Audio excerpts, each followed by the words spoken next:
Antonio Mora. This is the newsandnews.com Day in Brief. Today's top stories in 4 minutes. It's Thursday, November 1st at about 7:30 p.m. President Trump is making it clear the booming economy, low unemployment, and rising wages aren't a good enough message for the midterm elections, and is going all in on immigration, trying to rev up the base and fomenting fear about what he calls a migrant invasion. Trump spoke to the nation today from the White House, telling migrants hoping to make it to the U.S. that they are wasting time and should turn back now. He argued some of the migrants are criminals, highlighting that new caravans were forming, including what he called Caravan Number 2, which he said was full of, quote, unbelievably rough people. He also raised how a large percentage of illegal drugs come across the southern border, insisting we face an invasion and a full-blown crisis. Trump also warned migrants not to behave aggressively and throw rocks because they will be considered firearms and that the military will fight back. Most significantly, Trump announced he will make it much tougher for asylum seekers and end the catch and release policy. He said he'd detain people who cross the border illegally and keep them in detention indefinitely until their cases were resolved.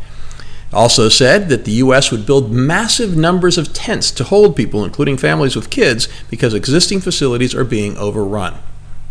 The legality of much of this is questionable, and no matter what your position is on catch and release and illegal immigration, imagine what would happen if the U.S. had huge tent cities patrolled by the U.S. military, full of people who will likely be deported.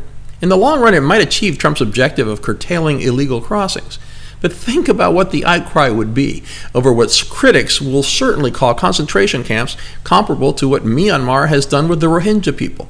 And the cost of housing, feeding, and securing the tent cities, that'll be enormous.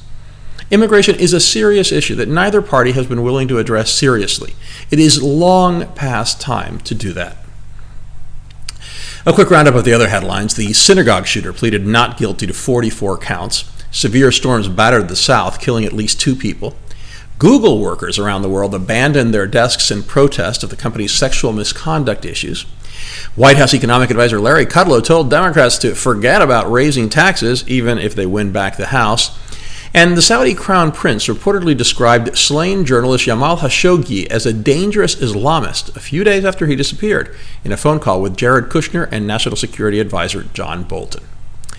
In our alternate universe segment, the great divide between conservative and liberal media, Trump, going all in on immigration, includes releasing a digital ad clearly intended to be inflammatory that shows courtroom footage of an illegal immigrant convicted of murdering law enforcement officers, shouting he wanted to kill more. This was juxtaposed with images of a migrant caravan overrunning the border from Guatemala into Mexico, and a member of the caravan who admitted he faced attempted murder charges. The point it tried to make was that Democrats were soft on immigration and crime. Accuracy aside, some top Republicans have condemned the ad as racially charged and bigoted. But CNN went much further, turning the ad into its most important story of the day, condemning it on air and online repeatedly as racist. Most media organizations initially disagreed with the ad's importance, with ABC, NBC, and CBS not even mentioning it in their morning shows. When serious news organizations decided to address the story, they did so factually, with headlines referring to how the ad is stirring controversy and highlighting reaction to it. The Associated Press headline said simply, "Video of cop killer becomes Trump campaign push." It then referred to the outrage over the ad in the article itself. That's proper reporting. Conservative media, of course, focused on attacking CNN and other news organizations that called the ad racist or deranged, as Slate did. The Blaze said CNN drops all pretense of objectivity, and Town Hall said CNN was throwing an expletive fit. Trump will certainly use the attacks to accuse the media of being fake news. As I said yesterday, it's a vicious circle. A new Politico Morning Consult poll seems to prove that. While 56% of those surveyed said Trump had done more to divide the country than united, a significantly higher percentage, 64%, said the media had done the same. Depressing. We have all those stories and much more updated around the clock 7 days a week on newsandnews.com, where you will find all you need to know in one place.